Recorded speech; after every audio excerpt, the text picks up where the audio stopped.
ఈరోజు నేనైతే ఎక్కడికి వెళ్తున్నానో తెలుసా? చూపిస్తాను, మీకు కూడా చూపిస్తాను, మీరు కూడా చూసేద్దు కానీ. సో ఈరోజు ఇంట్లో అయితే పూజ చేసుకొని టెంపుల్కి అయితే వెళ్దామని చెప్పేసి బయలుదేరాము మా పాప నేను. ఇక్కడ టెంపుల్స్కి వెళ్ళాలి అంటే మనకు చాలా దూరంలో ఉంటే కారులోనే వెళ్ళాలి. సో మాకు దగ్గరలో రాధాకృష్ణ టెంపుల్ ఉందంటే సరే చూసినట్టు ఉంటుంది, ఈవినింగ్ వాకింగ్ కూడా అవుతుంది అనేసి మేమైతే బయలుదేరాము. సో చూపిస్తాను మీకు కూడా ఎలా వెళ్తాము, ఎలా ఉంటాయి రోడ్లు అన్నీ. సో ఇదంతా వాకింగ్ స్పాట్ అండి. ఇక్కడ వాకింగ్ చేస్తారు ఈవినింగ్ పూట. ఇప్పుడు ఈవినింగ్ 7:30 అవుతుందన్నమాట. సో అందుకని ఎవరు కనపడట్లేదు. తర్వాత మా ఇంటికి అంటే కొంచెం ముందుకు వెళ్ళాక ఇండిపెండెంట్ హౌసెస్ ఉంటాయి. ఇండిపెండెంట్ హౌసెస్ కూడా చాలా బాగుంటాయి. వాళ్ళ ఇళ్ళ ముందు చెట్లు కూడా చాలా బాగుంటాయి, ఎంత బాగా పెట్టుకుంటారో. మాకు రైట్లో వచ్చేసి ఇక్కడ డ్రైవింగ్ స్కూల్ ఉంది, మన తెలుగు వాళ్ళ బిర్యానీ పాయింట్లు ఉన్నాయి. ఇక్కడ అన్నీ చాలా వెరైటీస్ ఉన్నాయి అన్నమాట.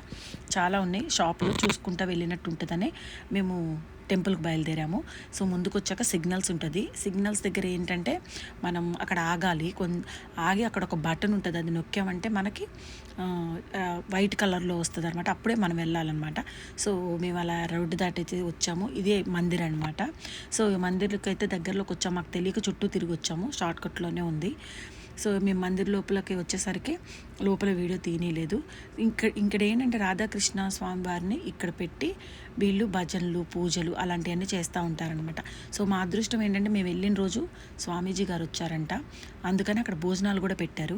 భజనలు కీర్తనలు అన్నీ అయిపోయిన తర్వాత భోజనాలు చేసేసి మేమైతే రిటర్న్ 9:30 అవుతుంది. 9:30కి మళ్ళీ రిటర్న్ అయ్యామన్నమాట.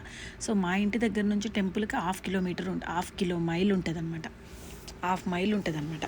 సో అందుకని మాకు కొంచెం దగ్గరే అనిపించింది, మరీ అంత దూరం ఏమో అనిపించలేదు. కానీ రోడ్లు అవన్నీ చాలా బాగున్నాయి, చూసుకుంటా అలా నడుచుకుంటే టైంపాస్ ఫుల్ అయిపోయింది అనమాట. సో మాకు దేవుడి దర్శనము అయింది, మాకు వాకింగ్ కూడా అయిందనమాట.